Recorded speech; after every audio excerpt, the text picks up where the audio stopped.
తెలంగాణను బీఆర్ఎస్ అధినేత కేసీఆర్ దివాలా తీయించారని 7 లక్షల కోట్ల అప్పుల ఊబిలోకి నెట్టారని ముఖ్యమంత్రి రేవంత్ రెడ్డి ఆరోపించారు. అప్పులపై వడ్డీలకే ఏటా 70,000 కోట్లు చెల్లించాల్సి వస్తుందని చెప్పారు. ఇంత వేగంగా ఒక రాష్ట్రాన్ని దివాలా తీయించిన సీఎం దేశంలో మరెవరూ లేరని మండిపడ్డారు. సింగరేణి కార్మికులకు కోటి ప్రమాద బీమా పథకాన్ని సచివాలయంలో సీఎం ప్రారంభించారు. ఎంఓయూపై సింగరేణి సీఎండీ బలరాం బ్యాంకర్లు సంతకాలు చేశారు. తెలంగాణ సాధనలో సింగరేణి కార్మికులు వారి వంతు పాత్ర పోషించారని సీఎం రేవంత్ రెడ్డి గుర్తు చేశారు. గత 10 ఏళ్లుగా వారికి సరైన న్యాయం జరగలేదని, కారుణ్య నియామకాలు లేవన్నారు. కార్మికులకు కోటి బీమా పథకం గతంలో ఎన్నడూ లేదని చెప్పారు. అదేవిధంగా కేంద్ర ప్రభుత్వం సహజ వనరులను ప్రైవేటు పరం చేస్తుందని విమర్శించారు. ఎన్నో ప్రభుత్వ సంస్థలతో పాటు బొగ్గు గనులకు కూడా వేలం వేస్తుందన్నారు. మోదీని ప్రధానిగా మరోసారి ఎందుకు గెలిపించాలో కిషన్ రెడ్డి సమాధానం చెప్పాలని డిమాండ్ చేశారు. మద్దతు ధర అడుగుతున్న రైతులను చంపుతున్నందుకు మళ్లీ గెలిపించాలా? వరదలు వచ్చి హైదరాబాద్ నష్టపోతే కిషన్ రెడ్డి ఏమైనా కేంద్ర నిధులు తెచ్చారా అని ప్రశ్నించారు. గత 10 ఏళ్లలో కేసీఆర్ మోదీ కలిసి తెలంగాణకు చేసిందేమీ లేదన్నారు. ప్రభుత్వ ఉద్యోగులకు 1వ తేదీన జీతాలు ఇవ్వలేని దుస్థితిని కేసీఆర్ కల్పించారని చెప్పారు. ఓడిపోయిన తర్వాత కూడా ఆ కుటుంబంలోని నలుగురి ఘోష మాత్రమే వినిపిస్తుందని ఎద్దేవా చేశారు. వివాదాల పేరుతో వేలాది ఉద్యోగాల భర్తీని నిలిపివేశారని, కోర్టు కేసులను పరిష్కరించి నియామక పత్రాలను తాము అందజేస్తున్నామని తెలిపారు. దేశాన్ని అబ్బురపరిచే విధంగా తెలంగాణ ఉద్యమంలో తమదైన పాత్రను పోషించిన సింగరేణి కార్మికులు తెలంగాణ రాష్ట్రం వచ్చిన తర్వాత 10 సంవత్సరాల నాటి ప్రభుత్వ హయాంలో నిర్లక్ష్యానికి గురైండ్రు. చాలా వరకు ఆ సంస్థ మనుగడ, సంస్థకు సంబంధించిన ఖనిజ నిక్షేపాలను కూడా కేంద్ర ప్రభుత్వం అమ్ముకునే ప్రయత్నం చేస్తుంటే ఆనాటి ప్రభుత్వం నిలువరించలేదు. ఆ ప్రభుత్వంతో కుమ్మక్కై పరోక్షంగా సంస్థను ప్రైవేట్ పరం చేయడానికి అవసరమైన ప్రయత్నాలన్నీ సహకరిస్తూ ముందుకెళ్ళేది. 72,000 కోట్ల రూపాయల అప్పులతో మొదలైన రాష్ట్ర ప్రభుత్వం ఈరోజు 7 లక్షల కోట్ల రూపాయలకు చేరుకున్నది. రాష్ట్రం ఏర్పడే రోజు సంవత్సరానికి మనం కట్టాల్సిన అప్పుల యొక్క విలువ 6,000 కోట్ల రూపాయలు. సరిగ్గా 10 సంవత్సరాల తర్వాత ప్రతి సంవత్సరం ఇప్పుడు కట్టాల్సిన అప్పు 70,000 కోట్ల రూపాయలు. 1,30,000 కోట్ల రూపాయలు రాష్ట్రానికి ఆదాయం ఉంటే చంద్రశేఖరరావు గారు చేసిన అప్పులకు సంవత్సరానికి 70,000 కోట్ల రూపాయలు ఈరోజు బ్యాంకులకు చెల్లించాల్సిన పరిస్థితి, ఆర్థిక సంక్షోభం తెలంగాణ రాష్ట్రంలో ఉంది. వారు 80,000 పుస్తకాలు చదివిన అనుభవంతో 10 సంవత్సరాలలో ప్రతి సంవత్సరం 70,000 కోట్ల రూపాయలు బ్యాంకులకు చెల్లించాల్సిన దివాలా పరిస్థితి తెలంగాణ రాష్ట్రాన్ని వేగంగా తీసుకెళ్ళిండు. మీరెందుకు ఏదైనా ఒక సమస్య విషయంలో కానీ, తెలంగాణ అభివృద్ధి విషయంలో కానీ ఎందుకు రాష్ట్ర ప్రభుత్వానికి సహకరించాలన్న ఆలోచన మీకు లేదు? కిషన్ రెడ్డి గారు 3వ నరేంద్ర మోడీ గారిని ప్రధానమంత్రిని చేయాలంటారు. ఏం చేస్తారా? రైతులను కాల్చి చంపుతారా? కాంగ్రెస్ అగ్రనేత ప్రియాంక గాంధీ తెలంగాణ పర్యటన రద్దయింది. ఇవాళ చేవెళ్లలో ప్రియాంక గాంధీ సమక్షంలో తెలంగాణ ప్రభుత్వం 2 స్కీమ్లను ప్రారంభించాలని నిర్ణయించింది. 500 రూపాయలకు గ్యాస్ సిలిండర్, ఇండ్లకు 200 యూనిట్ల ఉచిత విద్యుత్ స్కీమ్లను ప్రియాంక గాంధీ చేతుల మీదుగా ప్రారంభించాలని తెలంగాణ ప్రభుత్వం నిర్ణయించింది. ప్రియాంక గాంధీ పర్యటనకు అన్ని ఏర్పాట్లు చేసుకుంది. అయితే అనివార్య కారణాల వల్ల ప్రియాంక గాంధీ పర్యటన రద్దయింది. కాంగ్రెస్ అగ్రనేత ప్రియాంక గాంధీ రాష్ట్ర పర్యటన రద్దయింది. నేడు చేవెళ్లలో ప్రియాంక గాంధీ సమక్షంలో ప్రభుత్వం 2 పథకాలను ప్రారంభించాలని నిర్ణయించింది. కానీ అనివార్య కారణాలతో ఆమె పర్యటన రద్దయింది. అయితే ప్రియాంక హాజరు కాకపోయినా కార్యక్రమాన్ని కొనసాగించేందుకు ఏర్పాట్లు చేస్తున్నారు. లబ్ధిదారులకు 500 రూపాయలకు గ్యాస్ సిలిండర్, ఇండ్లకు 200 యూనిట్ల ఉచిత విద్యుత్ పథకాన్ని ప్రారంభం చేయనున్నారు. అదేవిధంగా చేవెళ్లలో ప్రియాంక గాంధీ సమక్షంలో ప్రారంభించేందుకు ప్రభుత్వం ఇప్పటికే ఏర్పాటు చేసింది. పర్యటన రద్దు దృష్ట్యా వర్చువల్గా ప్రియాంక కార్యక్రమాన్ని ప్రారంభించనున్నారు. హైదరాబాద్ నగరాన్ని గ్రీన్ అండ్ క్లీన్ సిటీగా రూపొందించడానికి ప్రత్యేక దృష్టి సారించి ప్రణాళికాబద్ధంగా చర్యలు తీసుకుంటున్నామని హైదరాబాద్ నగరపాలక సంస్థ మేయర్ గద్వాల విజయలక్ష్మి పేర్కొన్నారు. కేరళ రాష్ట్రం మున్సిపల్ మేయర్లు, మున్సిపల్ చైర్మన్లు, అదేవిధంగా మొత్తం 58 మంది బృందం జీహెచ్ఎంసీలో అమలు చేస్తున్న బెస్ట్ ప్రాక్టీసెస్పై అధ్యయనం చేయడానికి హైదరాబాద్కు వచ్చారు. ఈ సందర్భంగా వారు జీహెచ్ఎంసీ మేయర్ గద్వాల విజయలక్ష్మిని, కమిషనర్ రొనాల్డ్ రోస్ను మర్యాదపూర్వకంగా కలిశారు. జీహెచ్ఎంసీలో అమలు చేస్తున్న ఆయా కార్యక్రమాల గురించి అడిగి తెలుసుకున్నారు. హైదరాబాద్ నగర అభివృద్ధికి పారిశుద్ధ్య నిర్వహణతో పాటు పచ్చదనాన్ని పెంచడం, town planning, clean and green సిటీగా రూపొందించే దిశగా చర్యలు చేపట్టామని, అందులో సత్ఫలితాలు సాధిస్తామని మేయర్ గద్వాల విజయలక్ష్మి తెలిపారు. ఈ సందర్భంగా కమిషనర్ జీహెచ్ఎంసీ అమలు చేసిన వినూత్న పథకాల గురించి పవర్ పాయింట్ ప్రజెంటేషన్ ద్వారా వివరించారు. నగర అభివృద్ధికి చేపట్టిన ఆయా కార్యక్రమాలను కమిషనర్ వివరించారు. సాలిడ్ వేస్ట్ మేనేజ్మెంట్ ప్రాజెక్ట్ నిర్వహణ, అదేవిధంగా ఇంటింటికి చెత్త సేకరణ, C&D వేస్ట్ ప్రాసెసింగ్ ప్లాంట్ను, వేస్ట్ రీసైక్లింగ్ మెటీరియల్, అదేవిధంగా తదితర అంశాలపై వివరించారు. అనంతరం కేరళ బృందం జీహెచ్ఎంసీలో నిర్వహిస్తున్న ప్రజావాణి కార్యక్రమాన్ని పరిశీలించారు. ఈ సందర్భంగా కేరళ రాష్ట్రంలో జనాభా, ఆర్థిక వృద్ధి, అక్షరాస్యతతో తమ మున్సిపాలిటీలో చేపట్టే బెస్ట్ ప్రాక్టీసెస్ కార్యక్రమాలను వివరించారు. ఈ సందర్భంగా వారు మేయర్ను, కమిషనర్, అధికారులను, కౌన్సిల్ సభ్యులను తమ రాష్ట్రంలోని పర్యాటక ప్రాంతాలను సందర్శించాలని ఆహ్వానించారు. హైదరాబాద్ నగరంలో చేపట్టిన వివిధ అభివృద్ధి కార్యక్రమాలు, ఆదాయ వనరులు బాగున్నాయని, అదేవిధంగా చూడదగ్గ నగరాల్లో హైదరాబాద్ నగరం ఒకటని, హైదరాబాద్ సందర్శన తమకు ఆనందాన్ని ఇచ్చిందని వారు తెలిపారు. ప్రజావాణి ఆర్జీల సత్వర పరిష్కారంపై ప్రత్యేక దృష్టి సారించాలని డిప్యూటీ మేయర్ మోత శ్రీలత అధికారులను ఆదేశించారు. జీహెచ్ఎంసీ ప్రధాన కార్యాలయంలో నిర్వహించిన ప్రజావాణి కార్యక్రమంలో deputy mayor Srilatha, GHMC commissioner Ronald rose ప్రజల నుంచి ఆర్జీలు స్వీకరించారు.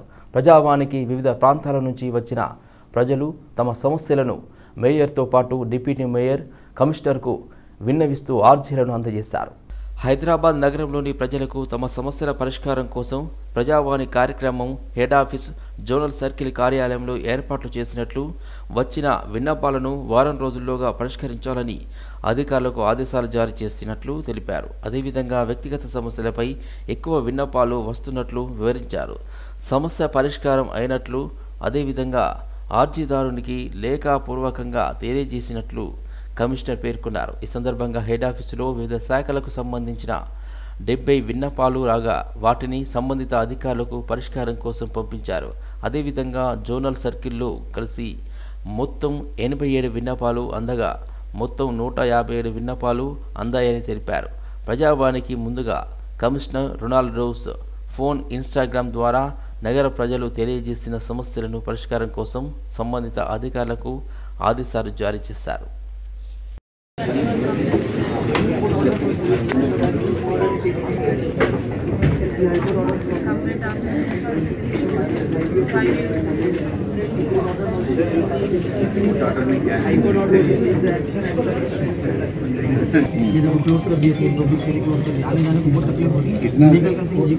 कितना है? 3 feet. This side not pesticide में 3 feet.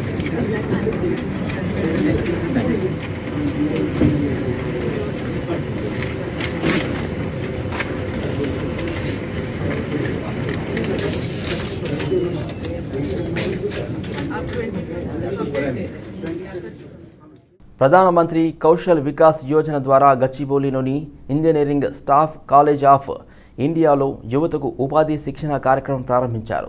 Institute of engineers India president G Ranganath college ప్రాంగణంలో ఇన్ఫర్మేషన్, కమ్యూనికేషన్ అండ్ ఎడ్యుకేషన్ సెంటర్ను ప్రారంభించారు. భారత ప్రభుత్వ నైపుణ్య అభివృద్ధి మంత్రిత్వ శాఖతో కలిసి పరిశ్రమల అవసరాలు, శ్రామిక శక్తి సామర్థ్యాల మధ్య అంతరాన్ని తగ్గించే లక్ష్యంతో నైపుణ్య అభివృద్ధి కార్యక్రమాలను ప్రోత్సహిస్తున్నట్లు రంగనాథ్ చెప్పారు. Engineering staff college of India ప్రవేశపెట్టిన స్కూల్ ఆఫ్ పోస్ట్ గ్రాడ్యుయేట్ స్టడీస్లో ఇన్ఫ్రాస్ట్రక్చర్ మేనేజ్మెంట్, ఇండస్ట్రియల్ ఇంజనీరింగ్, రవాణా, power, telecommunication, occupation health and safety management సిస్టంలో ప్రత్యేక కోర్సులను అందిస్తుందన్నారు. యువత తమ కాళ్లపైన తాము నిలబడే విధంగా కృషి చేస్తున్నట్టుగా వివరించారు. ఎప్పటికప్పుడు అభివృద్ధి చెందుతున్న నూతన సాంకేతికతను తమ సిలబస్లో చేర్చుకుంటూ యువతలో నైపుణ్యం, పరిజ్ఞానం పెంపొందించడానికి engineering staff college of India నిబద్ధతతో పనిచేస్తుందని డైరెక్టర్ డాక్టర్ జి రామేశ్వరరావు వివరించారు. Institute of engineering vice president doctor Nutan Kumar, M Saiham Prasad Reddy, M Nagaraj, management committee chairman doctor M Chowdegowd పాల్గొన్నారు. మేడ్చల్ జిల్లా సామర్పేట మండల కేంద్రంలోని రైతు సేవా సహకార సంఘంలో రైతుల ఎదుగుదల కోసం కేంద్ర ప్రభుత్వం సంచలనమైన నిర్ణయం తీసుకుంది. రైతులకు ఎలాంటి ఇబ్బందులు లేకుండా వారికి అండగా నిలిచేందుకు నెదర్లాండ్ దేశానికి చెందిన రోబో బ్యాంక్ వల్ల ప్రతి రాష్ట్రంలోని రైతులకు రుణాలు పొందే దిశగా తెలంగాణ రాష్ట్ర సహకార అఫెక్స్ బ్యాంక్ ఆధ్వర్యంలో రైతులకు ఎవరికి ఎలాంటి ఇబ్బంది జరగకుండా ప్రతిదీ ఆన్లైన్లో ఎంట్రీ చేసి చేయడం జరుగుతుందని తెలియజేశారు. రైతులకు బేయర్ కంపెనీ నాణ్యమైన విత్తనాలు కానీ ఎరువులు రైతులకు అందించే విధంగా ఏర్పాటు చేసేలా కేంద్ర ప్రభుత్వం రైతుల వద్దకే తీసుకువచ్చింది. అలాగే ప్రతి రైతు మాస్టర్ కార్డు పొందుకొని పండించిన పంటను అమ్ముకోవాలన్నా ఎరువులు కానీ విత్తనాలు కొనాలన్నా వారికి మాస్టర్ కార్డు ఏర్పాటు చేసి ప్రతిదీ హైలీ సెక్యూరిటీ కార్డు ఉండేలా చూసుకోవాలి. అదేవిధంగా రైతులకు ఎక్కడ కూడా ఎలాంటి అన్యాయం జరగకుండా వారికి డైరెక్ట్గా చేరేలా ఏర్పాటు చేస్తున్నారు. ఇందులో ఏ దళారీ కూడా రైతులను మోసం చేయకుండా ఉండేలా వారే సొంతగా నిర్ణయం తీసుకునే విధంగా ముందుకు వెళ్తున్నారు. రైతు పంటలను పండించి అధిక లాభాలు పొందుకునే దిశగా ఎల్లప్పుడూ సహాయ సహకారాలు ఉంటాయని సొసైటీ యాజమాన్యం రైతులకు భరోసానిస్తూ, అలాగే పంటలకు మందు చల్లేందుకు రైతు ఎంతో ఇబ్బందులు పడుతున్నారో అలాంటి ఇబ్బందులు ఏమీ లేకుండా రైతులకు సులభతరంగా ఉండేలా డ్రోన్తో మందులు చల్లే విధంగా ఒక యూనిట్ను ఏర్పాటు చేశారు. అది కూడా రైతులకు అతి తక్కువ ఖర్చు 600 రూపాయలతో ఎకరానికి మందు 7 నిమిషాలలో పూర్తి చేసుకుంటుంది. అలాగే పండించిన పంటను రైతులు అధికంగా దిగుబడి చేసుకునేలా ప్రతి దినం రైతులకు అండగా నిలుస్తుంది మా సొసైటీ అని తెలియజేశారు. రాష్ట్రంలో ఉన్నటువంటి టెస్కాప్ బ్యాంక్ తోటి మన షరీఫ్ సార్ గారు ఆధ్వర్యంలో వాళ్ళు ఇంకా ముందుకు తీసుకుపోవాలనే ఉద్దేశంతో ఈ ప్రాజెక్టు చేపట్టడం జరిగింది. దాంట్లో భాగంగా మన షామీర్పేట్ సొసైటీని పైలట్ ప్రాజెక్ట్ కింద ఎంపిక చేయడం జరిగింది. దాంట్లో భాగంగా వీళ్ళందరూ మన ఆఫీస్కు వచ్చి ఈరోజు చర్చించి మరి ముందుకు ఎట్లా పోదాం, రైతుకు నాణ్యమైనటువంటి విత్తనాలు, ఎరువులు, పురుగు మందులు వాళ్ళు నష్టపోకుండా అందియడంకు తోడ్పాటు చేయడం, మరి పండించిన పంటకు మరి బయట మార్కెట్ కంటే కూడా ఎక్కువ గిట్టుబాటు అయ్యే విధంగా మార్కెట్ లింకేజ్ను కల్పించడం. ఆ కల్పించిన మార్కెట్ లింకేజు రైతు ఇష్టం, తను అక్కడ అమ్ముకుంటే అక్కడ అమ్ముకోవచ్చు, లేదు అంటే బయట అమ్ముకోవచ్చు, రైతు ఇష్టం. రైతును మనం బలవంతం పెట్టేది ఏం లేదు. కానీ రైతుకు ఎక్కువగా ఇప్పుడు తొర్రూరు అని చెప్పి అక్కడ ఫ్యాక్స్ నుంచి కూడా మనకి ఇక్కడ రావడం జరిగింది. వాళ్ళు మిర్చి పంట 180 రూపాయలు బయట మార్కెట్లో పోతూ ఉంటే సొసైటీ నుంచి మన ఈ సంస్థలన్నింటి నుంచి బయట మాట్లాడి 186 రూపాయలు డైరెక్ట్ రైతుకి ఇవ్వడం జరిగింది. అయితే 180 రూపాయలు ఇచ్చినప్పుడు అక్కడ కమిషన్ ఏజెంట్లకు కమిషన్ ఇవ్వడము, మరి ట్రాన్స్పోర్ట్ అక్కడికి తీసుకుపోవడము, ఇవన్నీ చూసుకుంటే నెట్టుగా వచ్చింది తనకు 165 నుంచి 168 రూపాయలు మాత్రమే రావడం జరిగింది. మత విద్వేషాలు రెచ్చగొట్టడం తప్పితే బీజేపీ నాయకులు రాష్ట్రానికి ఏం చేశారో చెప్పి ఓట్లాడగాలని మంత్రి పొన్నం ప్రభాకర్ డిమాండ్ చేశారు. సిద్దిపేట జిల్లా మహమ్మదాపూర్ రోడ్డుకు మంత్రి శంకుస్థాపన చేశారు. ప్రజాహిత యాత్ర పేరు ఇవాళ 5 ఏళ్ల తర్వాత తిరిగితే కాదు, మీరు 5 సంవత్సరాలు ఇక్కడ ప్రజలకు కనబడకుండా, నియోజకవర్గ ఇబ్బందుల్లో ప్రజలు ఉన్నప్పుడు కూడా మాట్లాడకుండా, ఇవాళ ఏదో ఎన్నికలు వస్తున్నాయి కదా అని చెప్పి నేనేదో నరేంద్ర మోడీ గారి పేరు మీద, రామాలయం పేరు మీద ఓట్లాడితే రాదు. నిజంగా నువ్వు ప్రజలకు ఇక్కడ ఏమైనా కష్టాల్లో, నష్టాల్లో, సుఖాల్లో అందుబాటులో ఉంటే చేది పడుతుంది. మతపరమైన అంశాలను ప్రేరేపితం చేసి రాముని పేరు మీద, అక్షంతల పేరు మీద ఓట్లాడుకునేటువంటి మాని నిజంగా తెలంగాణకు బీజేపీ ఏం చేసింది, బండి సంజయ్ పార్లమెంట్ సభ్యులుగా ఏం చేసిందో చెప్పి ఓట్లాడమని సందర్భంగా డిమాండ్ చేస్తాను. పార్లమెంట్ ఎన్నికల్లో బీజేపీ 370 సీట్లు సాధిస్తుందని ఆ పార్టీ ఎంపీ బండి సంజయ్ విశ్వాసం వ్యక్తం చేశారు. సిద్దిపేట జిల్లా కోహెడలో పార్లమెంట్ నియోజకవర్గ పరిధిలో 3వ విడత ప్రజాహిత యాత్రను సంజయ్ ప్రారంభించారు. విజయ సంకల్ప యాత్రకు ప్రజల నుంచి అద్భుత స్పందన ఉందన్న ఆయన ప్రజల్లో బీజేపీ పట్ల నమ్మకం పెరిగిందని స్పష్టం చేశారు. నరేంద్ర మోదీని 3వ ప్రధాని పీఠంపై కూర్చోపెడతారని అన్నారు. కాంగ్రెస్ హామీ పేరుతో ప్రజలను మభ్యపెడుతుందని బండి సంజయ్ ఆరోపించారు. రానున్న ఎన్నికల్లో బీజేపీ గెలుపు ఖాయమని బండి సంజయ్ ధీమా వ్యక్తం చేశారు.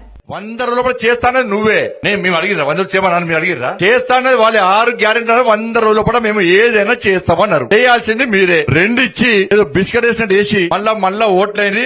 ఇప్పుడు 2 ఇష్టం ఇప్పుడు అవుతుందా అంటారు. మళ్ళీ మరి అవుతుందా కానప్పుడు మరి మోడీ గారు ఇస్తానట. ఆయన ఏమంటాడా, బండి సంజయ్ ఢిల్లీ నుంచి వర్క్ రావాలి అన్నాడట.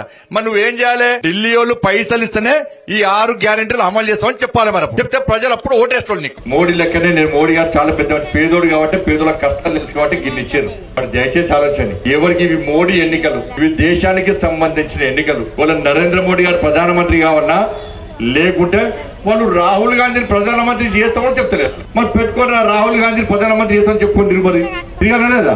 దయచేసి అందరూ ఒక్కరి కోటేది నరేంద్ర మోడీ గారిని ప్రధానమంత్రి చేయాల్సిందిగా మీ అందరికీ 2 చేతులు జోడించి వేడుకుంటూ ధైర్యంగా ఓడ్చేదాకా మాతాకి జై శ్రీరామ్. రాష్ట్రంలో ఓట్లు అడిగే అర్హత బీజేపీకి లేదని బీఆర్ఎస్ అధినేత ప్రతినిధి మన్య శ్రీశాంక్ ప్రశ్నించారు. 10 ఏళ్లు అధికారంలో ఉన్న బీజేపీ విభజన హామీలు నెరవేర్చలేదని మండిపడ్డారు. గత 3 నెలల్లో వివిధ రాష్ట్రాల్లో వేల కోట్లతో అభివృద్ధి పనులు చేపట్టిన ప్రధాని మోదీ తెలంగాణలో మాత్రం ఒక్క పని చేయలేదని ధ్వజమెత్తారు.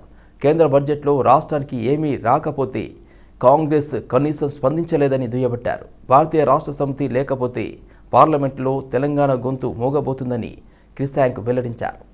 మరి కనీసం ఇప్పుడన్నా ఎలాంటి కార్యక్రమాన్ని చేపడతారా అని అంటే అది వదిలేసి ఆల్రెడీ ఇమీడియట్గా ఎలక్షన్ మోడ్లో పడ్డారు. పోనీ రాష్ట్రంలో ఉన్న కాంగ్రెస్ ఏమన్నా అడుగుతుందా అంటే ఉన్న కేంద్ర బడ్జెట్లో ఏం లేదు మోదీ గారు ఎందుకు వస్తలేరు అనేది కూడా కనీసం రాష్ట్ర ప్రభుత్వం ఒక మాట కూడా అడగదు. ఇన్ఫ్యాక్ట్ దారుణం ఏంటంటే గౌరవ ముఖ్యమంత్రి రేవంత్ రెడ్డి గారు, ఇరిగేషన్ శాఖ మంత్రి ఉత్తమ్ కుమార్ రెడ్డి గారు కేంద్ర ప్రభుత్వాన్ని వెళ్ళి పాలమూరు రంగారెడ్డి ప్రాజెక్టుకు జాతీయ హోదా అని అడిగితే వాళ్ళు జాతీయ హోదా ఇస్తలేము అంటే ఒప్పుకొని వచ్చేసారు. వీళ్ళు ఏదో ప్యాకేజు ఏదో అని చెప్పారు. పోనీ ఆ ప్యాకేజ్ వస్తుందా అంటే అది తెలియదు. పసుపు బోర్డు అని అక్టోబర్లో మోదీ గారు చెప్పారు. ఇవాళ వరకు మరి కనీసం దానికి ఒక శంకుస్థాపనో ఒక కొబ్బరికాయ కొట్టడో అది ఎక్కడ వస్తుందో కూడా స్పష్టంగా ఎవరికి తెలియదు. ప్రతి నియోజకవర్గంలో కనీసం ఒక ఆధునికమైన నాణ్యమైన KG to PG విద్యాలయం ఏర్పాటు చేయాలని on India SC/ST Aikyavedika demand చేసింది. సోమాజిగూడ ప్రెస్ క్లబ్లో Telangana state committee executive meeting ఏర్పాటు చేశారు. ప్రతి ప్రైవేట్ ఆసుపత్రిలో అన్ని రకాల వ్యాధులను ఆరోగ్యశ్రీ క్రింద వచ్చేలా అనుమతించాలని ఆన్ ఇండియా SC/ST ఐక్యవేదిక సభ్యులు కోరారు. రాష్ట్రంలో ప్రతి అర్హులైన కుటుంబాలకు నాణ్యమైన ఇల్లు నిర్మించి ఇవ్వాలన్నారు. గత ప్రభుత్వంలో నిర్లక్ష్యం చేసిన డాక్టర్ బిఆర్ అంబేద్కర్ ఓవర్సీస్ పథకంలో సంఖ్యను గ్రాంట్ మొత్తాన్ని పెంచాలన్నారు. అలాగే కనీసం నియోజకవర్గానికి ఒకటే చొప్పున స్కిల్ డెవలప్మెంట్ సెంటర్ను ఏర్పాటు చేయాలన్నారు. తక్షణమే అవుట్సోర్సింగ్ కాంట్రాక్టు విధానంలో పనిచేస్తున్న పారిశుద్ధ కార్మికులను పర్మనెంట్ చేయాలని ఆయన డిమాండ్ చేశారు. మరియు ఆనాటి నుండి ఈనాటి వరకు ఏ సమస్య వచ్చినా ఏ పోరాటం వచ్చినా ప్రభుత్వాలకి దళితులే అవసరం ఉంటుంది. కానీ సమస్యలు తీర్చడానికి మాత్రం దళితులకు ప్రభుత్వం పనికి రాకుండా పోతుంది. కావున ఈ ఐక్య వేదిక తరపున ఈ వేదిక ద్వారా నేను డిమాండ్ చేస్తూ ఉన్నాను.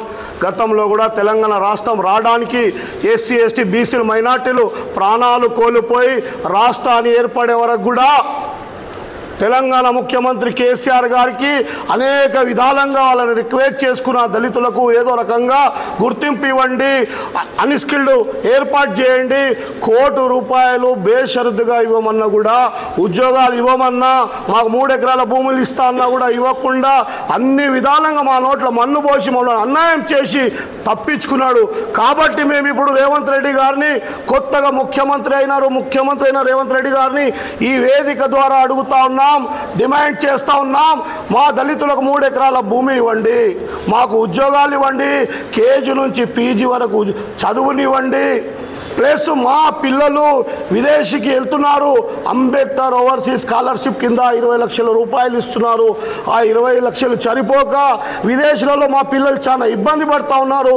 గత ప్రభుత్వం 210 మందికి ఇచ్చేది గత సంవత్సరం 80 మందికి ఇచ్చిరు, మిగతా వాళ్ళకి ఇవ్వకుండా మోసం చేసింది. ఉత్తరప్రదేశ్లోని లక్నోలో ఉన్న బాబు జగజీవన్ రామ్ రైల్వే పోలీస్ అకాడమీలో 4 రోజుల పాటు జరిగిన 67వ all India police duty meet 2023 కార్యక్రమంలో సైబరాబాద్ పోలీసులు అత్యుత్తమ ప్రతిభ కనబరిచారు. ఈ సందర్భంగా పోలీస్ సిబ్బందికి సిపి అవినాష్ మహంతి మెడల్స్ను అందజేశారు. తెలంగాణ రాష్ట్రం నుంచి సైబరాబాద్ పోలీస్ కమిషనరేట్ టీం నుంచి పాల్గొని 2 గోల్డ్ మెడల్ 1 సిల్వర్ మెడల్ పోలీసులు సాధించారు. ఈ మెడల్ సాధించిన 3 విజేతలను కోచ్ మల్లేశంను సైబరాబాద్ సిపి అవినాష్ మహంతి అభినందించారు. అనంతరం మాదాపూర్ పోలీస్ స్టేషన్కి చెందిన sub inspector NV Ramana scientific aids to investigation విభాగంలో సిల్వర్ సాధించిన విజేతలను సిపి అవినాష్ మహంతి శుభాకాంక్షలు తెలిపారు. ఈ నెల 28 నుంచి తెలంగాణలో ఇంటర్ పరీక్షలు ప్రారంభమవుతున్నాయి. రాష్ట్ర వ్యాప్తంగా 1521 సెంటర్లను ఏర్పాటు చేశామని ఇంటర్ బోర్డు కార్యదర్శి శృతి తెలిపారు. 75 ఫ్లయింగ్ స్క్వాడ్స్, అదేవిధంగా 200 మంది సిట్టింగ్ స్క్వాడ్స్, 27,900 మంది ఇన్విజిలేటర్లు విధుల్లో పాల్గొంటారన్నారు. Telangana state board of intermediate education ఇప్పుడు theory exams, intermediate public theory exams 28th February నుంచి 19th March వరకు ఇది కండక్ట్ చేస్తున్నాము. ఎగ్జామినేషన్ సంబంధించి అన్ని ఏర్పాట్లు జిల్లా వారీగా, సెంటర్ వారీగా అన్ని కూడా పకడ్బందీగా with taking all care and precautions జరుగుతున్నాయి. Timing of examinations 9 o'clock to 12 o'clock ఉంది. ఎగ్జామినేషన్ సెంటర్ గురించి ఇప్పుడు 1521 సెంటర్స్ ఉన్నాయి ఫుల్ స్టేట్ లో. 9,80,978 నంబర్ ఆఫ్ స్టూడెంట్స్ అపియర్ అవుతున్నారు ఫస్ట్ ఇయర్, సెకండ్ ఇయర్ కలిపి. ఇప్పుడు రీసెంట్లీ మన చీఫ్ సెక్రటరీ మేడం కూడా అన్ని జిల్లా కలెక్టర్స్, సూపరింటెండెంట్స్ ఆఫ్ పోలీస్, డీజీపీతో పాటు ఆల్రెడీ ఒక మీటింగ్ కండక్ట్ చేయడం జరిగింది. సో అందరికీ ఇది పకడ్బందీగా టేకింగ్ ఫుల్ ప్రికాషన్స్ తో ప్రాపర్లీ అరేంజ్మెంట్స్ తో కండక్ట్ చేయాలి, ఇన్స్ట్రక్షన్స్ కూడా ఇవ్వడం జరిగింది. ఆల్రెడీ ప్రాక్టికల్ ఎగ్జామ్స్ కూడా వితౌట్ ఎనీ ఇష్యూస్ స్మూత్ గా నడిచింది. తెలంగాణలో కాంగ్రెస్ను 17 ఎంపీ సీట్లతో గెలిపించి రాహుల్ను ప్రధానిని చేయాలని పిలుపునిచ్చారు కాంగ్రెస్ నేత జగ్గారెడ్డి. తెలంగాణ ప్రజలతో పాటు దేశ ప్రజలు సుఖశాంతులతో ఉండాలన్నారు. అదేవిధంగా అది కాంగ్రెస్ పాలనలోనే సాధ్యమన్నారు. మోదీ ది గాడ్ పాలిటిక్స్ అని, రాహుల్ ది పబ్లిక్ పాలిటిక్స్ అని సంబోధించారు. బీజేపీది జేబులు నింపే అజెండా, కాంగ్రెస్ది పేదల కడుపు నింపే అజెండా అని అభివర్ణించారు. కన్యాకుమారి నుండి కాశ్మీర్ వరకు ఒక ప్రాంతం అయిపోయింది. ఆ ప్రజల సెక్షన్ కలిసిండు. ఇంకా కలబరి సెక్షన్ ప్రాంతాల ప్రజలను కలవడానికి మళ్ళీ భారత్ న్యాయయాత్ర మొదలు పెట్టిండు. రేపు మార్చిలో బాంబేకి లాస్ట్ కాబోతున్నారు. ఇది రాహుల్ గాంధీ గారు దేశ ప్రజలు గ్రామీణ ప్రాంతంలో రైతులు, మహిళలు, రైతులు, యువకులు, ఆర్థిక వ్యవస్థ, న్యాయ వ్యవస్థ, ప్రజల ఇబ్బందులు, ఇవన్నిటి ఈ ప్రభుత్వంలో ఎంత నష్టం జరిగింది ఇవన్నీ ప్రజలతో మాట్లాడుతూ చర్చిస్తూ వారి యొక్క న్యాయయాత్ర కొనసాగుతుంది. కానీ బీజేపీ ఏం చేస్తుంది? ఈ దేశంలో అన్ని మతాలు, అన్ని కులాలు, అన్ని మతాలను గౌరవించే సాంప్రదాయం స్వతంత్రం రాకముందు నుంచి ఎప్పుడు ఆ రాహుల్ గాంధీ గారి యొక్క కుటుంబం ఎప్పుడు అన్ని మతాలను గౌరవిస్తుంది. అందుకే సెక్యులర్ భావాలతో ఉన్న కాంగ్రెస్ పార్టీ ఎప్పుడు కూడా లైన్ దాటదు. రాహుల్ గాంధీ గారి కుటుంబము, కాంగ్రెస్ పార్టీ ఎప్పుడు కూడా లైన్ దాటదు. మాజీ మంత్రి హరీష్ రావు ఉచిత సలహాలతో రాసిన లేఖ హాస్యాస్పదమన్నారు కాంగ్రెస్ వైస్ ప్రెసిడెంట్ నిరంజన్. ఇదే లెటర్ కేసీఆర్కి రాసి ధైర్యం హరీష్ రావు చేశారా అని ప్రశ్నించారు. బస్సులో రద్దీ పెరగడం, 2000 బస్సులు కొనమడడంలోనే ఉచిత ప్రయాణం సక్సెస్ అయిందని హరీష్ రావు ఒప్పుకున్నారన్నారు. సమ్మె విరమణ తర్వాత 2 రోజులు ఉద్యోగంలో జాయిన్ అవ్వనివ్వలేదు. సమ్మె కంటిన్యూ చేస్తే ఉద్యోగాలు పోతాయి అంటూ చేసిన బెదిరింపులు హరీష్ రావు గుర్తుంచుకోవాలన్నారు. మహిళలు అనేది ఎక్కువ లబ్ధి పొందుతున్నారనే విషయాన్ని దీని ద్వారా ఆయన యాక్సెప్ట్ చేసినట్టే. తెలంగాణలో కాంగ్రెస్ ప్రభుత్వం ఏర్పడిన తర్వాత 6 గ్యారంటీల్లో మొట్టమొదటి గ్యారంటీ ఇది అమలు చేయటం జరిగింది. అది సక్సెస్ఫుల్గా జరుగుతుందనటానికి ఆయన యొక్క వ్యాఖ్యానం అనేది నిదర్శనం. ఆయనకులే కండక్టర్ల మీద, ఆర్టీసీ సిబ్బంది మీద ఇనలేన ప్రేమ ఉబికి వచ్చింది. టికెట్లు ఇవ్వలేక సతమతం అవుతున్నారు. వాళ్ళకు సౌకర్యాలు కల్పించాలనే మాట మాట్లాడటం జరిగింది. నేను ఆయనకు జ్ఞాపకం చేస్తున్నాను. 2019లో అక్టోబర్ 4 నుండి నవంబర్ 25 తేదీ వరకు 52 రోజుల పాటు ఆర్టీసీ సిబ్బంది సమ్మె చేశారు. హరీష్ రావు గారు ఒకసారి మీరు జ్ఞప్తికి తెచ్చుకోండి. అప్పట్లో అధికారంలో ఉన్న మీరు ఎంత కఠినంగా వారితో వ్యవహరించారు, అది మనసులో పెట్టుకొని మాట్లాడండి. ఇప్పుడు మీరు చెప్తున్నారు ఆర్టీసీ ఉద్యోగులను ప్రభుత్వ ఉద్యోగులుగా పరిగణించాలనే మాట మీరు ఇప్పుడు మాట్లాడుతూ ఉన్నారు. ఉస్మానియా యూనివర్సిటీ సోషల్ డిపార్ట్మెంట్ ఆధ్వర్యంలో తెలంగాణ పునర్నిర్మాణంలో సమస్యలు పరిష్కారాలు అనే అంశంపై 3 రోజుల జాతీయ సదస్సు నిర్వహించారు. ఈ సదస్సుకు మంత్రి పొంగులేటి శ్రీనివాసరెడ్డి, ప్రొఫెసర్ కోదండరాం ముఖ్య అతిథిగా హాజరయ్యారు. ఈ సందర్భంగా మంత్రి తెలంగాణ వస్తే బతుకులు మారుతాయని, రాష్ట్రంలోని పలు విశ్వవిద్యాలయాల్లో విద్యార్థులు సామాన్య ప్రజల కష్టం ఫలితంగా తెలంగాణ రాష్ట్రం ఏర్పడిందన్నారు. తెలంగాణ రాష్ట్రం ఏర్పడిన తర్వాత కన్న కలలుగానే గులాబీ పెద్దలు మిగిల్చారని మంత్రి పొంగులేటి శ్రీనివాసరెడ్డి, ఎమ్మెల్సీ కోదండరాం వెల్లడించారు. తెలంగాణ రాష్ట్రంలో మార్పు రావాలని, ప్రజలను కన్న కలలు నిజం కావాలని 75 రోజుల కిందట ఇందిరమ్మ రాజ్యాన్ని ప్రజలు ఎంచుకున్నారని అన్నారు. ధనిక తెలంగాణ రాష్ట్రాన్ని 7 లక్షల కోట్ల అప్పుల రాష్ట్రంగా మార్చారని మండిపడ్డారు. అధికారంలోకి వచ్చిన 2 రోజుల్లోనే 2 హామీలను నెరవేర్చామని, మరో 2 హామీలను కాంగ్రెస్ ప్రభుత్వం అమలు చేయనుందని అన్నారు. ఈ నేపథ్యంలో కాంగ్రెస్ పార్టీ మళ్లీ అధికారంలోకి వస్తే కులగణన చేసి సామాన్య ప్రజలకు మంచి చేస్తామని చేసిన వాగ్దానాలతో భాగంగా మొన్న అసెంబ్లీ సాక్షిగా కులగణన బిల్లును ఆమోదింపజేస్తున్న ఘనత చరిత్ర కాంగ్రెస్ పార్టీకి ఉందన్నారు. సుమారు 75 రోజుల క్రితం తెలంగాణ రాష్ట్రంలో ఇందిరమ్మ రాజ్యాన్ని ఉద్యమకారులు, విద్యార్థులు, ప్రజల దీవెనలతో ప్రభుత్వాన్ని ఏర్పాటు చేసుకున్నాం. ఈ కొత్తగా ఏర్పడిన ప్రభుత్వం తెలంగాణ రాష్ట్రం ఏర్పడేటప్పుడు ధనిక తెలంగాణ రాష్ట్రాన్ని రీడిజైన్ల పేరుతో నీళ్లు అనే కార్యక్రమం ఏదైతే అంశం ఉందో దాంట్లో పక్క రాష్ట్ర ప్రబుద్ధులతో కొన్ని అంతర్గత ఒప్పందాలు చేసుకొని తెలంగాణ ప్రజలకు రావాల్సిన నీటి వాటాలను కూడా దానాదత్తం ఆనాటి ప్రభుత్వ పెద్దలు చేస్తే ధనిక తెలంగాణ